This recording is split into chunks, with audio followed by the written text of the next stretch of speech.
నమస్తే, welcome to Sakshi digital. This is Shahida.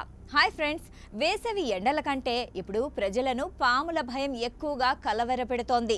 పటిష్టమైన భవనాలు, మూసి ఉన్న గదులు, చివరకు మనం పడుకునే పడకల మీదకి కూడా విష సర్పాలు చేరుతున్నాయి. కేరళలోని త్రిశూర్ జిల్లాలోని 8 ఏళ్ల ఆల్జో, 10 ఏళ్ల ఆలోష్ అనే అన్నదమ్ములు తమ ఇంట్లో నిద్రపోతూ ఉండగా కట్లపాము కాటుకు గురయ్యారు. దురదృష్టవశాత్తు చిన్నవాడు ఆల్జో మరణించగా పెద్దవాడు ప్రాణాపాయ స్థితిలో చికిత్స పొందుతున్నాడు. పడకపై తలగడ కింద పాము ఎలా చేరిందనేది ఇప్పుడు అందరినీ భయాందోళనకు గురిచేస్తున్న ప్రశ్న. అటవీ శాఖాధికారి మొహమ్మద్ అన్వర్ ప్రకారం పాములు బయటికి రావడానికి 4 ప్రధాన కారణాలున్నాయి. మొదటిది వేసవి వేడి. పాములు తమ శరీర ఉష్ణోగ్రతను మార్చుకోలేవు కాబట్టి భూమి లోపల వేడి పెరిగినప్పుడు అవి చల్లని గాలి కోసం లేదా తడి ఉన్న ప్రదేశాల కోసం బయటికి వస్తాయి. రెండోది, ఇప్పుడు పాము పిల్లలు పుట్టే సమయం.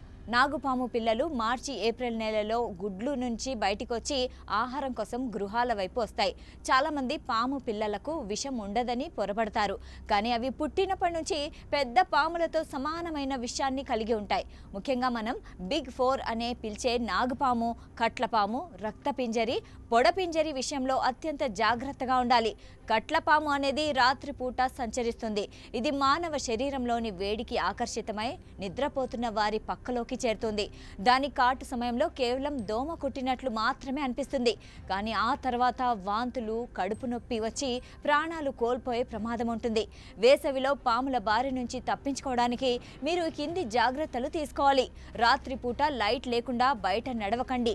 ఇంటి చుట్టూ ఉన్న కరివేపాకు చెట్లు, ఎండురాకులు, కొబ్బరి చిప్పలు లేదా కట్టెల మోపులు వంటి చల్లటి ప్రదేశాల్లో పాములు దాక్కుంటాయి. అటువైపు వెళ్లేటప్పుడు అప్రమత్తంగా ఉండాలి. పాములున్న చోట చెప్పులు లేదా బూట్లు వేసుకునే ముందు వాటిని బాగా తనిఖీ చేయండి. కిటికీలు, తలుపుల కింద ఉన్న సంచులను మూసివేయండి. ఎలుకలు రాకుండా చూసుకోవడం ద్వారా పాములను అరికట్టవచ్చు. స్నానపు గదులు, బావుల దగ్గర నీటి తేమ ఉంటుంది కాబట్టి అక్కడ కప్పలు లేదా బల్లుల కోసం పాములు వచ్చే అవకాశం ఉంది. గుర్తుంచుకోండి, పాములు ప్రాణహాని కలిగించినప్పటికీ పర్యావరణ సమతుల్యతలో అవి కీలక పాత్ర పోషిస్తాయి.